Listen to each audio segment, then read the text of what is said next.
কেমন আছো? হ্যাঁ আলহামদুলিল্লাহ। কে চিনতে পারিনি? আমি তনু। ভুলে গেলে এত তাড়াতাড়ি? আরে আপনি হঠাৎ করে এসএমএস দিয়েছেন, কোনো প্রয়োজন হয়েছে নাকি? না, এমনি মেসেজ দিলাম। ও আচ্ছা, ভালো। তো হঠাৎ জামাই রেখে এক্স বয়ফ্রেন্ড এসএমএস দেওয়ার কারণ? আসলে আমাদের বিয়েটা ভেঙে যায় বিয়ের 2 মাস পর। আমার হাজবেন্ডের আগে একটা ওয়াইফ ছিল, সে সেটা লুকাইছে আমার কাছে। ভালোই। তুমি আমাকে একটু মানসিকভাবে সাহায্য করো আশিক।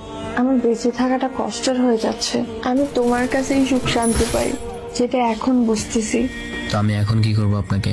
আমার সাথে কি আগের মতো কথা বলা যায় না? আপনার মতো লোভী মেয়ের সাথে আবার কথা বলার ইচ্ছা?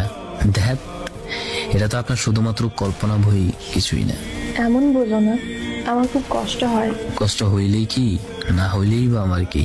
আজ থেকে 8 মাস আগেও আপনি বলেছেন আপনি আমার ছাড়া অন্য কাউকে বিয়ে করবেন না। আপনার বিয়ের জন্য ভালো পাত্র আপনার ফ্যামিলি পেয়ে যায়, তখনই তুমি আমাকে বলে দিলে তুমি আমাকে বিয়ে করতে পারবে না, সম্পর্ক রাখতে পারবে না। আমি তখন ঈশান নামাজের জন্য যাচ্ছিলাম, তোমার দেওয়া প্রতিটা মেসেজ সেদিন আমাকে ভেতর থেকে ভেঙে দেয়। পুরো নামাজে আমি কান্না করেছি। আমার আকাশ কাঁপানো কান্না তোমার সংসার সুখের করেনি। অনেক এলোমেলো হয়ে গিয়েছিলাম, পরিবার কয়েকবার আমাকে মেডিকেল পর্যন্ত নিয়েছে। তারপরে নিজেকে ঠিক করতে প্রায় 2 মাস সময় লাগছে। এখন আমি সুস্থ আছি, আলহামদুলিল্লাহ, ভালো আছি। আমি না চাই তোমার ভালোবাসা, না চাই তোমার যত্ন, কারণ তোমরা সবাই বেঈমান। এখন নিজের বাবার ব্যবসায় বাবাকে সাহায্য করি, ফ্রি সময় বন্ধুদের সঙ্গে আড্ডা দিই, গল্প করি, ব্যাস জীবন সুন্দর। তুমি বেঁচে থাকলেও আমার কিছু আসা যায় না, মরে গেলেও আমার কিছু আসা যায় না। তোমায় নিয়ে থাকা আমার সব অনুভূতির মৃত্যু হয়েছে। কখনো মেসেজ দিবে না। খারাপ থাকো আর ভালো থাকো। আমাকে একটু বলতে দিলে না? মানুষ ভুল করে শিখে নেয়। সরি, ব্লক লিস্টে থেকে আপনি আপনার ভুল শুধরান।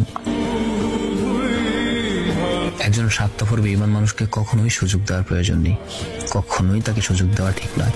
কারণ সে একবার যেহেতু বেঈমানি করছে, পরের বার অবশ্যই আপনার সাথে সে আরেকবার বেঈমানি করবে। যার রক্তে শিরায় শিরায় বয়ে যায় বেঈমানি, সে বেঈমানি করবে, এটাই স্বাভাবিক। আমি তোমাকে ঠকাতে চাই না। ঠকাবা কেন? তোমাকে একটা মিথ্যা কথা বলছি। তাহলে সেই মিথ্যা কথার সত্যিটা এখন বলো। আসলে এগুলো কিভাবে বলবো বুঝতেছি না। কি সমস্যা সেইটা বলো। আমি আমাদের কলেজের একটা ছেলেকে অনেক পছন্দ করি, আর মিথ্যা কথা বলছি এইটা, এই ফোনটা আমার কাছেই থাকে সব সময়। আমি ওই ছেলের সাথে সব সময় কথা বলি। নিজের অজান্তে ওরা অনেকটা ভালোবেসে বলছি। গতকাল আমি ওরে বলছি সব ঘটনা। ও আমার সাথে সম্পর্ক করার জন্য রাজি হয়েছে। তাই বুকে অনেক হাউস নিয়ে তোমাকে আমি এসব বলতে আসছি। তোমার কথা শুনে হারিয়ে গেছিলাম। এতটা ভালোবাসো আমাকে? ক্ষমা করে দি আমাকে। একটা কথা কি জানো, মানুষ ঠকিয়ে কখনো ভালো থাকা যায় না। আল্লাহ ছাড় দেন কিন্তু ছাইড়া দেন না। প্লিজ এইভাবে বললো না। আমি এখন তোমাকে কি বলবো সেটাই বুঝতে পারতেছি না। এমনও মানুষ হয়। আচ্ছা, আমার কমতি ছিল কোথায়? জানি না। তোমার অনেক চাহিদা ছিল যেগুলো আমি পূরণ করতে পারতাম না, সেটাই তো। এমন ভাবে বললো না প্লিজ। সত্যি কথা মুখে আটকায় না। যাই হোক, ভালো থেকো যদি পারো আর কি। তাইলে থাইকো ভালো। অভিশাপ দিও না। না, দিব না অভিশাপ। আচ্ছা, কিছু বলার আছে আর? কেন, ঘুম আসছে নাকি? তোমার মেসেজগুলো দেখতে এখন অসহ্য লাগতেছে। আচ্ছা, আমার একটা অনুরোধ রাখবা? শেষ অনুরোধ। কি বলো? যদি রাখার মতো হয় তাহলে রাখবো। আমার যত ছবি আছে তোমার কাছে সবগুলি ডিলিট করে দাও। আমার নাম্বারটা ব্লক করে দাও। তুমি কি বোকা? তোমার মনে হয় তোমার ছবি, তোমার নাম্বার আমার কাছে থাকবে? সব মুছে ফেলবো এখনই। আমার শহরে আমি জানি না কেন, কিন্তু কিন্তু আমার এই একতরফা ভালোবাসাগুলো অনেক ভালো লাগে। মানে নিজের মতো করে ভালোবাসবে, কোনো এক্সপেকটেশন থাকবে না, এই ভালোবাসাগুলো সুন্দর। আপু, আমি এখন যে ভালোবাসার গল্পটা আপনাকে বলবো সেটা হলো একতরফা ভালোবাসা। আমার নাম হাসিব, মেয়েটার নাম বৃষ্টি। আমার বয়স তখন ছিল 15। ভালোবাসা কি এটা বুঝতাম না। বন্ধুদের সাথে ঘুরতে আর ফুটবল খেতে অনেক ভালো লাগতো। বৃষ্টি আমার বন্ধুর বাসায় ভাড়া থাকতো। একদিন সকালে আমার বন্ধুরা মিলে ফুটবল খেলার জন্য বের হয়েছিলাম বাসা থেকে। আমি কখনো আমার ওই বন্ধুর বাসায় যাইনি, কিন্তু ওই দিন ওর বাসায় কেউ ডাকতে যেতে চাইনি। কি করব, আমিই চলে যাই ওর বাসায় ওকে ডাকতে। ওই দিন বৃষ্টির সাথে আমার প্রথম দেখা। আমি দেখেছিলাম বৃষ্টিকে, কিন্তু বৃষ্টি আমাকে দেখতে পারেনি। অনেক ভালো লাগে বৃষ্টিকে। কিছুদিন পর বৃষ্টিকে আবারও দেখতে মন চায়, তাই বন্ধুর বাসায় চলে যায় একটা বাহানা নিয়ে। এরকম ভাবে চলতে চলতে একটা সময় বৃষ্টির মায়ায় পড়ে যায়। তারপর থেকে প্রতিদিন দেখতে যেতাম, সকালে একবার বিকালে একবার। এভাবে ওই মেয়েকে দেখতে দেখতে প্রায় 6 মাস কেটে যায়। তারপর হঠাৎ আমার বাসার সামনে কিছু জমি ছিল,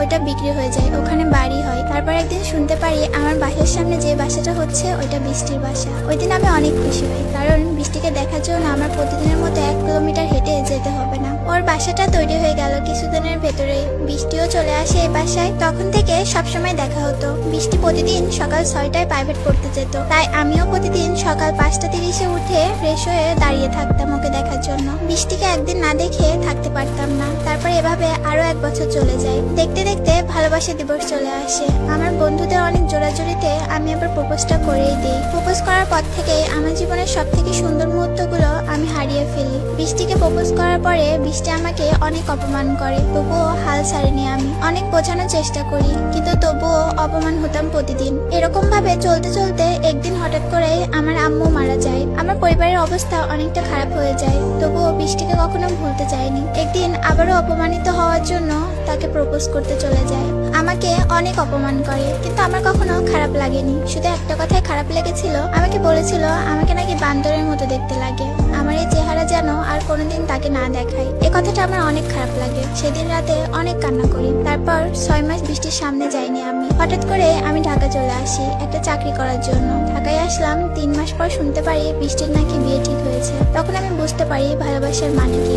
অনেক ভেবে দেখলাম আমি আসলে মেয়েটাকে অনেক ভালোবাসি। ওর বিয়ের কথা শুনে আমি ওর নাম্বারে একটা মেসেজ দিয়ে রাখি। বৃষ্টি আমার মেসেজ পেয়ে আমাকে ফোন দেয়। সেদিন ছিল ঈদের দিন। ঈদের দিন সকাল। আমি ফোন রিসিভ করার সাথে সাথে বৃষ্টি আমাকে বলে বৃষ্টি নাকি আমাকে অনেক ভালোবাসে, কিন্তু কখনো বলতে পারেনি, কারণ ওর পরিবার মেনে নেবে না। তারপর আমাকে বলে ওর বিয়ে ঠিক হয়ে গেছে, বিয়ের আগে আমার সাথে পালিয়ে আসতে। আমিও কোনো কিছু না ভেবে রাজি হয়ে যাই। সেদিন আমি বৃষ্টির মুখে ভালোবাসি কথা শুনে সারাদিন অনেক খুশি ছিলাম, কারণ ভেবেছিলাম আমি এতদিন বৃষ্টিকে নিয়ে যত স্বপ্ন দেখেছি সব স্বপ্ন হয়তো পূরণ হবে এখন। আমি ঈদের দিন বিকালে বৃষ্টিকে ফোন দিই। ফোন দিয়ে বলি কখন পালাবি বল আমার সাথে। কিন্তু বৃষ্টি আমাকে হঠাৎ করে বলে আমি কেন তোর সাথে পালাবো। আমি বললাম তুই তো সকালে ফোন দিয়ে বললি আমাকে তুই ভালোবাসিস, আমাকে ছাড়া বাঁচবি না, আমার সাথে পালাবি। বৃষ্টি আমাকে যেটা বললো সেটা শোনার পর আমি মোটেও প্রস্তুত ছিলাম না। বৃষ্টি আমাকে তখন বলে উঠলো আমি তোকে ভালোবাসি না, কখনোই আমি তোকে ভালোবাসিনি, আমি সকালে তোর সাথে মজা করেছি। সত্যি বলছি আপু, ওই সময়টা অনেক ভেঙে পড়ি আমি। সেদিন অনেক কষ্ট পেয়েছিলাম, তাই আত্মহত্যা করতেও গিয়েছিলাম, কিন্তু পারিনি। তারপর অনেকদিন ধরে কান্না করি। 1 মাস পর শুনতে পারি ওর বিয়ে হয়ে গেছে।